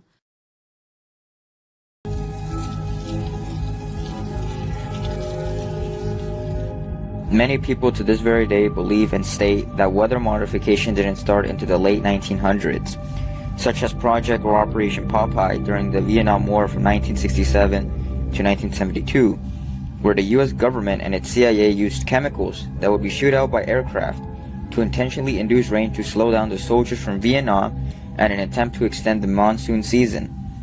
Many go on to say weather modification didn't start till after World War II. James Pollard, SB, a US meteorologist born in Westmoreland County from May 9, 1785 and died later around January 24, 1860, proposed the idea that burning forests may have the capacity to increase rain. The science behind his bold theory goes like so. Storms could be proposed by large fires making local disturbances and the equilibrium of temperature, which would ascend currents of cloud and rain. Although James Pollard's theory on weather control made him famous for his nickname Storm King and the invention of the first ever national weather forecasting, his theory was never put into experimentation. His suggestions to Congress on experimentation of his bold theory led him to rejections due to the absurdity of the idea of purposely creating wildfires to supposedly induce rain. Some of his critics go on to say, did not fear SB's plan would fail, but that it would succeed, placing the power of rainfall into the hands of the federal government. The earliest attempts involved the concussion method, which was premised on the theory that gunpowder, explosions, triggered friction and generated nuclei to produce rain. Congress later appropriated funds to put this theory into practice. The task was given to Robert St. George Dyrenforth. His experimentations continued from 1891 in Sea Ranch, Andrews County to 1892 in San Antonio. These experimentations were first suggested by Edward Powers. In his book War and the Weather, Edward noted the effects cannons and loud noises had on the weather during war. One of the experiments involved balloons containing oxygen and hydrogen that would explode at a height of a mile or more. This was then followed by the firing of charges of dynamite attached to kites and of blasting powder scattered over a wide area on the ground. Torrential rain would immediately occur. Many more experiments were conducted during different weather conditions as well as elsewhere around the 1890s by several other men. Dyrenforth, on the other hand, never had any success in rainmaking, even though he had done exactly what he had read from War and the Weather. He later became known as Dry Henceforth due to the fact that he never made it rain in Texas. You told the Associated Press that the American government has created weather tampering techniques so that the New World Order will be able to starve millions of Americans and to control the rest. Would you explain what you were trying to say? Well, what I was trying to say is exactly what I said. There is weather control techniques. We have a complete package on that, which I did not bring, but I certainly will see to it that it is brought in for the record. Number one, the entire patents on the equipment. Number two, Senator Claiborne Pell's complete statement and story of his own that not only does it exist, but that we even utilize it as far back as the Vietnam War. You might want to touch base with Senator Pell. I just want to repeat before I turn to... So yes, but we do have all that information. You're saying the government has created weather tampering techniques so that the, quote, New World Order will be able to starve millions of Americans. Worldwide. Millions of Americans, and to control the rest. Yes, sir, and that's my belief. As bizarre as that sounds, if somebody had told me that that equipment even existed 10 years ago, I would have thought they were nuts, sir. And at this point in time, we have all the documents to prove it. And if you think that 85 tornadoes takes place in the middle of our growing area by simultaneous accident, I'm sorry. With the equipment that's already set up internationally, and as bizarre as that is, it is proven and documented. We will supply you with those documents. As bizarre as that is, I would say that weather wars, and this is quoting actually Senator Claiborne Pell himself, that they are the greatest weapon ever created. Hello, everybody. There is no global warming. What I do wonder is when you see the government, when you see NASA, when you see other institutions say that 97% of climate scientists agree, do you think they're making it up? What I don't understand is how you square that. That's a manipulated figure, and let me explain it to you. The government puts out about $2.5 billion directly for climate research every year. It only gives that money to scientists who will produce scientific results that support the global warming hypothesis of the Democrat Party position. So they don't have any choice. If you're going to get the money, you got to support their position. Therefore, 97% of the scientific reports published support global warming. Why? Because those are the ones the government pays for, and that's where the money is. It's real simple, but that doesn't mean it's right. That doesn't make it true. That only makes it bought and paid for. The money goes in circles. There are 31,000 scientists who have signed a petition that says it is not valid, that my position is correct. And we'll keep battling, and we will prevail in time, but I don't know if we'll do it in my lifetime. And now we're learning that scientists and researchers are looking at how to change the weather on purpose. That's right. Charles Maylor Hatfield, or the Moisture Accelerator, a nickname given to him, studied about pluviculture, which is simply a fancy word for rainmaking. The results that came were outstanding. As the precipitated rain, massive floods were steered along the city of San Diego, causing millions of dollars in damages. This perhaps was the ever first man-made natural disaster in history. But Charlie had a contract to complete. Marina Reservoir was to be filled, so upon his tower he remained. Hatfield continued to use his chemicals and to continue the evaporation process even when these rains stopped for approximately a week. Apparently Marina Reservoir wasn't full at that point. The rain started again on January 24th, but it wasn't severe and people weren't too concerned.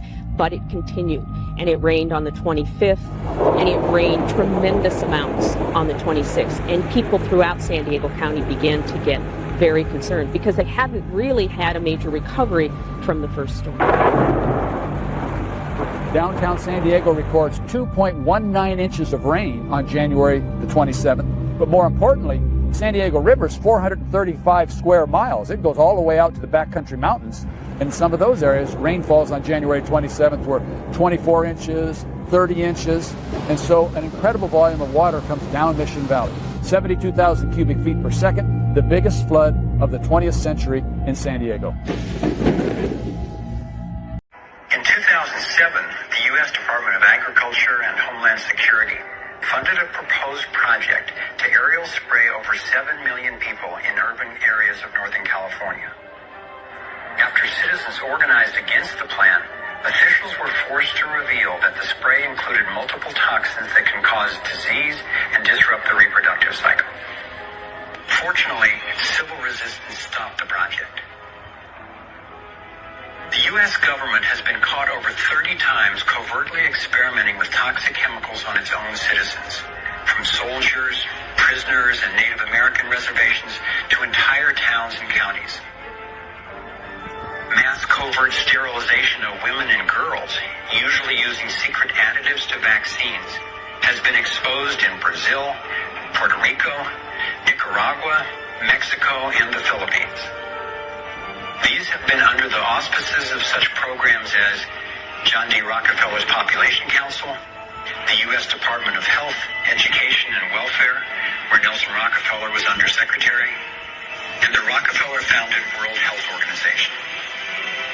Novartis and Syngenta, in cooperation with the U.S. Department of Agriculture and the Department of Defense, have field-tested a spermicidal strain of GMO corn that would render male consumers infertile. This was quietly announced as a contribution to the world overpopulation problem. The list goes on and on. Right now, global human fertility is plunging. I'm convinced that this is no accident. For me, being willing to consider and research a direct depopulation agenda was critical to my getting the whole picture and to generating responses that could be sufficient to the task we face. I know this may sound crazy, but imagine that it's 1932 and we're in Germany. If I told you that in the next decade millions of people would be exterminated. It first began with FEDO, or Fog Investigation and Dispersal Operation, which was operated during World War II. The operation was meant to clear out fog from an airfield so that aircraft pilots may land safely. During the same time period, a gentleman named Vincent Joseph Schaefer, an American chemist and meteorologist, developed the concept of cloud seeding. He figured out that dumping dry ice into clouds could produce artificial snow or rain. He later developed silver iodide, which is a common chemical compound used today to seed clouds. In this next clip, you're going to see Schaefer's explanation on how cloud seeding works. This is Vincent Schaefer speaking. I would like to take you into the laboratory and show you a few of the experiments that led us to our outdoor experiments in converting clouds into snow.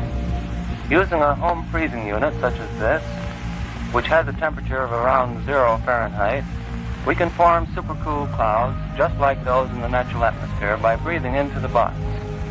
The moist air from the breath condenses and forms a cloud, and this cloud cools to a temperature of about 0 degrees Fahrenheit in a few seconds. Any moist thing placed in this box will produce such a cloud.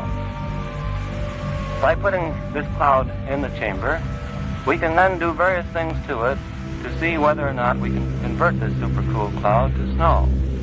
This cloud is made up of liquid water droplets. They are not snow crystals as yet, but by taking a tiny piece of dry ice such as this and scratching it so a few tiny fragments fall into the supercool cloud, long streaks develop just like the vapor trail from an airplane. These contain millions and millions of tiny submicroscopic snow crystals which grow very fast and assume exactly the same forms that natural snowflakes show in an ordinary snowstorm. This is a picture of the first cloud that we seeded back last November. Flying in a small Fairchild plane and putting dry ice from a small dispenser in the bottom of the plane, we put about 6 pounds of dry ice into this 4-mile cloud, and within a very few minutes saw long streamers of snow falling from the base of the cloud and evaporating into the drier air below. Under many conditions, of course, full-fledged snowstorms will be produced in this way. I think that we just need to wake up and just look at what's happening, because we can't just ignore it, because it's going to get worse and worse if we just keep ignoring it and pushing it away like, oh, that's nothing. There was mason jars, and they were brand new, sterilized, and that's what we catch the rain in. Mm-hmm. And then there was a HEPA filter that we tested the air with. Okay, so you caught rain and then you basically filtered air. Mm-hmm. What did you find? Aluminum and barium. Here's another test that's revealing 375 1,000 parts per million aluminum, barium at 3,090, and strontium at 345. Yeah, that's from a lined pond. With EPDM fish-safe pond liner. There is no chemicals, manufacturing materials at all in that pond liner that's available to the aquatic life. It's designed for that purpose. The well that feeds this pond has been tested and retested. ND, no detectable aluminum, 0. The only other place this pond can receive water is rainfall. We are located on a filtered, forested hilltop, miles and miles and miles away from any industry, highway, and so forth. After several heavy spray days, there was a film that we received formed on the surface of the water, and we tested that crust, and it was aluminum and barium.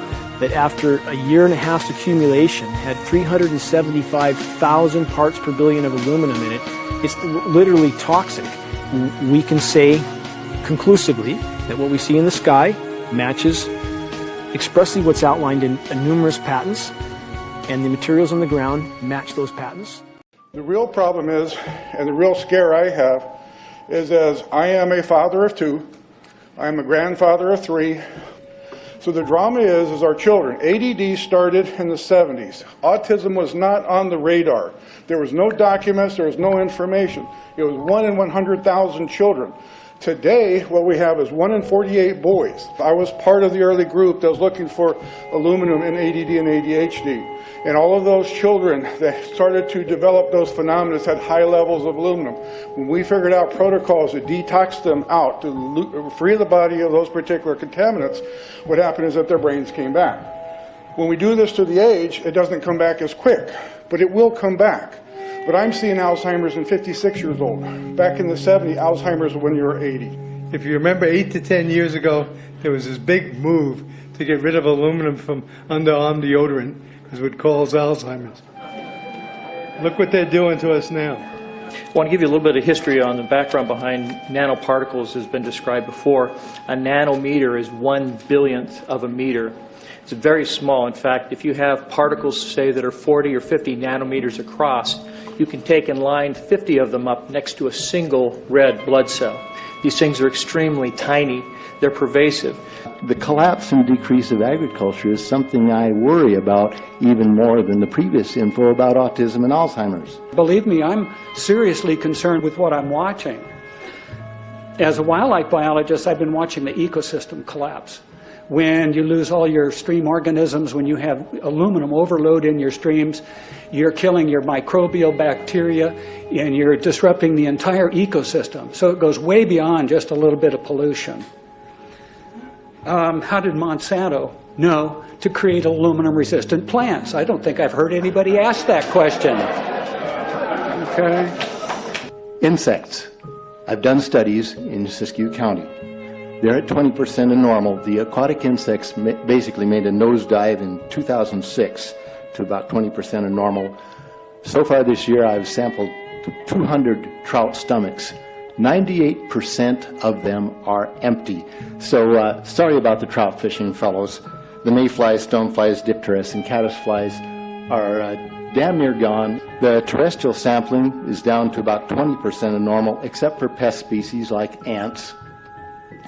We're seeing a loss of the major bird species, and as the gentleman said, the ecosystem is unraveling, and Audubon's been telling you that for years. The materials that are going into the environment right now, aluminum oxide nanoparticles and barium nanoparticles, these just happen to be the same materials that they use in nanothermate explosives. And so when this stuff settles down out of the air into the environment, it is small enough to be absorbed through the root structure of the trees in the forest. And so when there's a forest fire, and there will be a forest fire, those fires burn dramatically hotter. The point is that the cost of firefighting, the cost in the healthcare system have nearly doubled in the last 10 years. The amount of acreage is lost because of fires.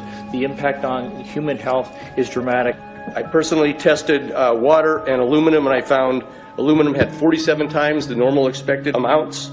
Strontium had 10 to 20 times the amounts. Barium was 20 times. This is what the stuff looks like here.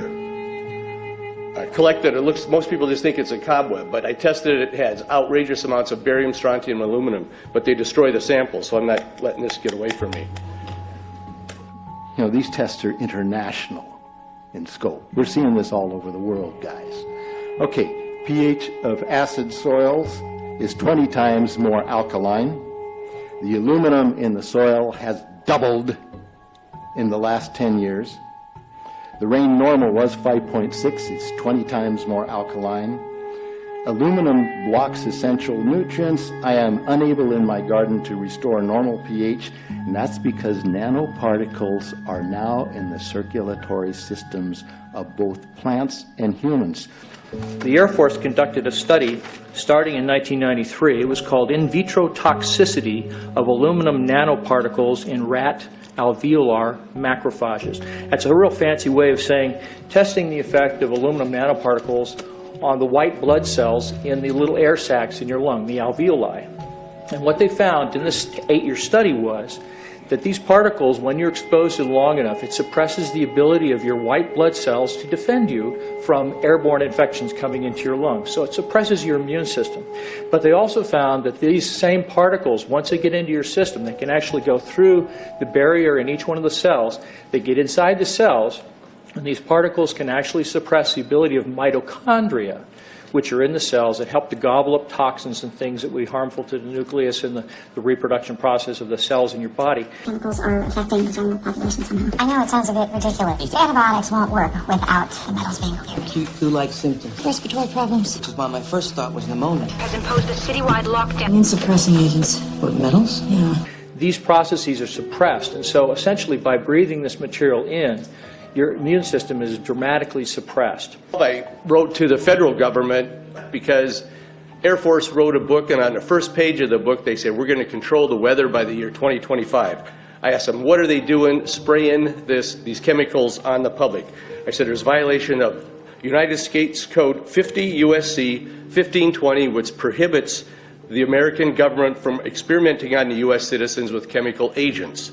I said that law also requires who's ever experimenting, when the federal government does it, that they have to report to Congress within 30 days. They wrote back, they said they don't know what I'm talking about. We have enough evidence that there's a spraying going all over the place. We were warned about the takeover of our freedoms by the military-industrial complex by both Eisenhower and Kennedy. They're gaining traction on us, folks. We are in trouble more than just a spraying program. All I can say is it's about time we get up in arms about this, because it is affecting our health. It's high time that we as citizens of this great country take action. Board of Supervisors in Suffolk County, New York, they outlawed geochemical engineering. Hawaii passed an ordinance prohibiting geochemical engineering. I urge you to bar geoengineering in Shasta County and pass an ordinance, at least ask some damn questions. What the hell is all this aluminum doing here? Why are the trees dying, fishes dying? Why is there Alzheimer and aluminum spiking? And why are these fibers on the ground here in Shasta County? Thank you. Thank you, Mr. Marmon. Today, Shasta County Board of Supervisors has been the beneficiary of some sincere, passionate, and knowledgeable comments. And I thank you for those. I am in agreement with my colleagues about sending letters and a call for action, but I would hope that we could go a step further. I would like for us to send a copy of this video where all of you spoke today, all 2.5 or 3 hours of this testimony, be sent to our senators and our U.S. representatives, and also our representatives in the state of California. We'll do that. Let them listen to the passion that came out of this meeting today. Thank you. You have the motion in front of you. I think it's understood. All in favor, say aye. Aye. Any opposition? Motion passes unanimously.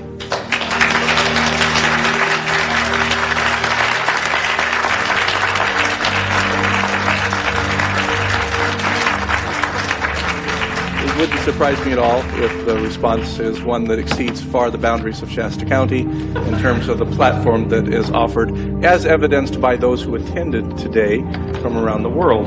It's very impressive.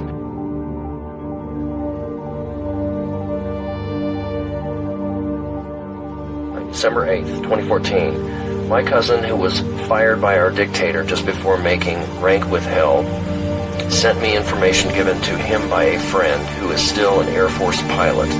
This pilot is saying that he flies chemtrail flights. This pilot told my cousin that this global geoengineering effort goes by the name of, quote, indigo skyfold, unquote.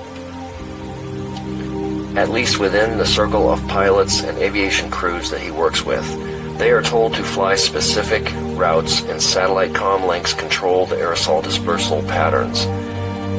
He says that they only make course corrections from time to time and perform landings and takeoffs. Pilot, navigation, and maintenance crews are rotated constantly and only spend about 18 months at one given base. He states that this is to keep pilots and their families from making too many friends and ending up with loose lips. They're told to simply do their job and shut the F up. First of all, I would like to say I do not agree with my mission assignments, but what soldier ever truly does? Several of us have considered bucking the ranks and going AWOL from time to time. We are kept in the dark when it comes to getting honest answers about what we are really spraying.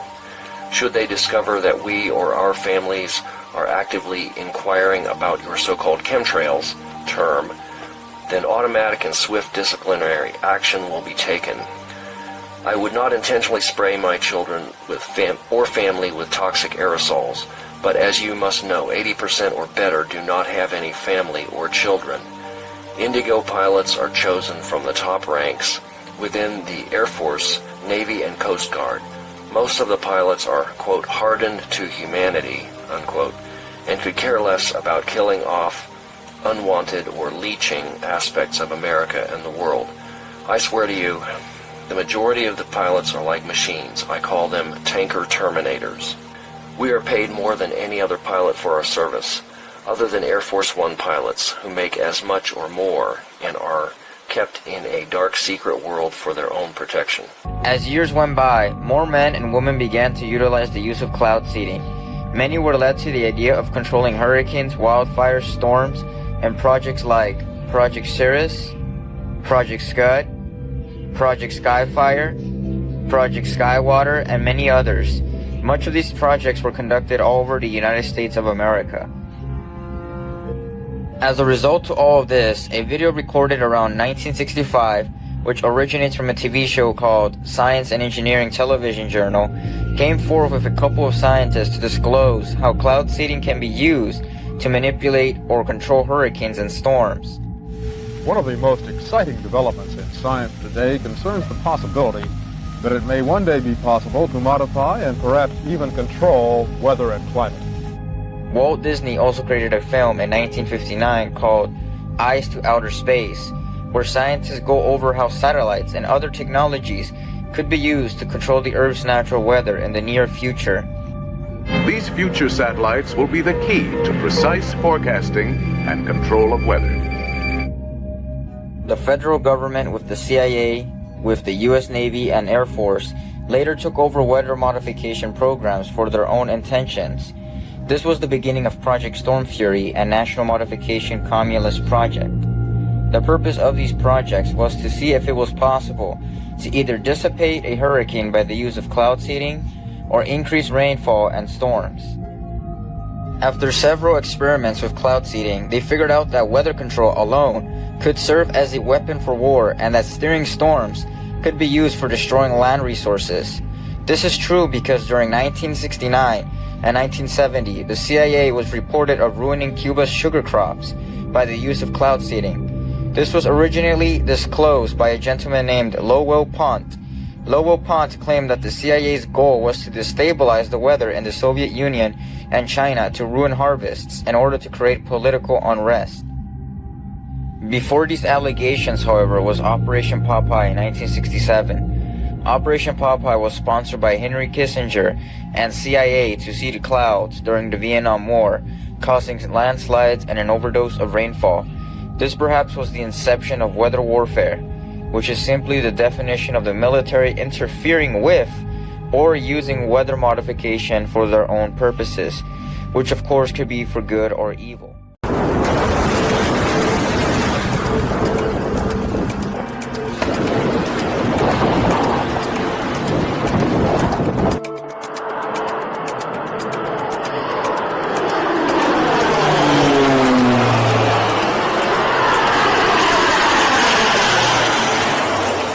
Did you know that chemtrails actually exist? Wait, what? Yes, there are aircraft that were specifically built to spray chemicals. Don't believe it? Then look what we have here. It's the all-famous AT-AO2 air tractor built in the USA and comes, if ordered, with a chemical spraying applicator fitted at the trailing edge of its wing and then flies at very low levels over crop fields to kill pesticides. It sprays chemicals from the trailing edge of the wing. Due to these violent uses of weather modification from the military and government, the Environmental Modification Convention later signed an international treaty in 1977 to ban weather warfare completely, prohibiting the military from using weather modification for hostile purposes. Nevertheless, Russians still had this technology in use, according to a report in 1979. NOAA also conducted an atmospheric modification program in 1980.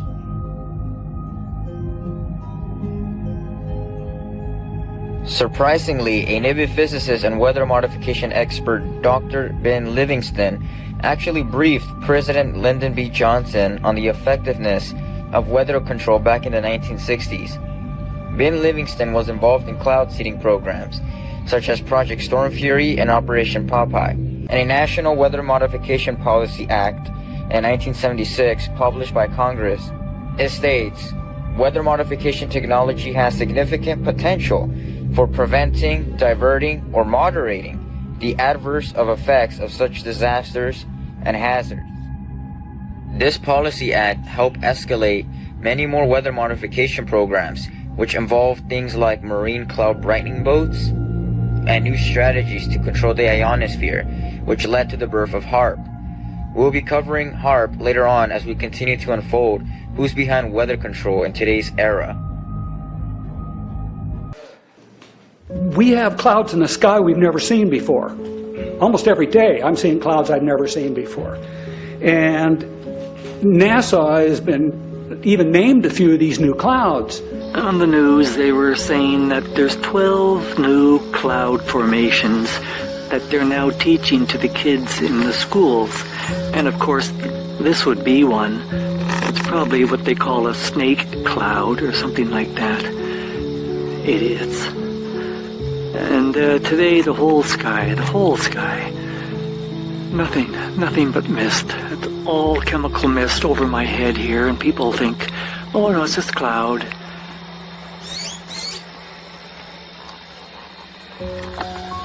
Six o'clock, sunset.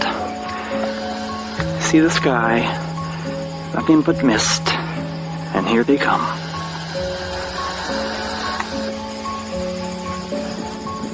Look at that trail there.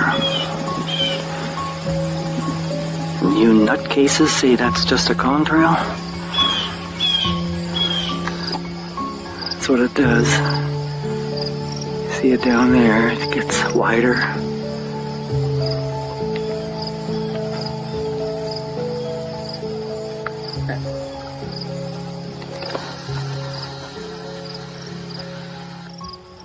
There you go. Making the biggest investment ever to deal with the climate crisis. I know you all know there's no climate problem. I know you know that. So I spent a lot of time in Arizona, New Mexico, California, all through, flew up and down the state with your governor and those wildfires. I know they just happen.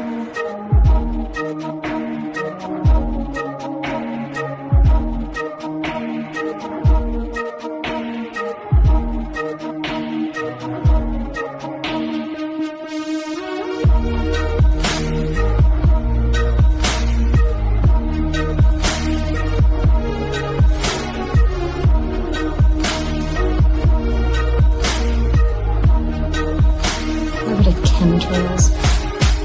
Yeah, it's the government supposedly mixing chemicals in with jet fuel. Contaminating the white vapor trails that commercial airlines leave behind. Go with me on this. I did a little research last night. What if it's true? What if the chemicals are affecting the general population somehow? I know it sounds a bit ridiculous. The antibiotics won't work without the metals being cleared. Flu-like symptoms. Respiratory problems. Well, my first thought was pneumonia. Poisoning our food, air, and water. It is not a coincidence that more and more people are getting sick. Quarantined this epidemic. Has imposed a citywide lockdown. Immune suppressing agents. What, metals? Yeah. Barium 5 milligrams, aluminum 7. Chemical called E901. And barium and aluminum in the patient's blood. What you're looking at is a beautiful natural sky. Beautiful puffy clouds, really blue sky with a really pronounced contrast from blue to white. Look at how beautiful this is, okay? This was filmed with a time-lapse camera. Now, this is a day when planes are spraying in the stratosphere. It's called stratospheric aerosol injection.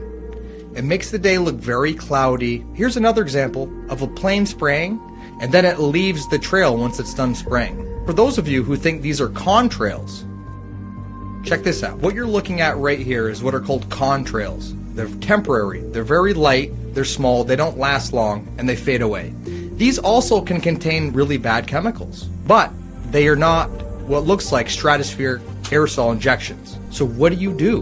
What can you do about this? We don't know what chemicals that they're spraying out of these planes. Number one, figure out who has the authority over the airspace over your house.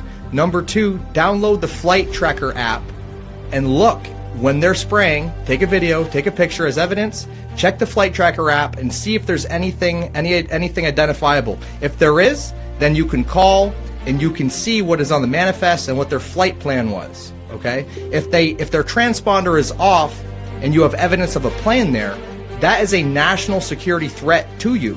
And then I would call the military, the Air Force, and say you want to identify what plane is above you. So just remember, it's the FAA that's in control of your airspace. If you call your local airport, they probably are in control of the airspace closest to you. Every airplane that flies has to check in with each new airspace. They have to speak to them. So it will be recorded. The information of who this plane is and what is on this plane does exist out there, and you need to demand it.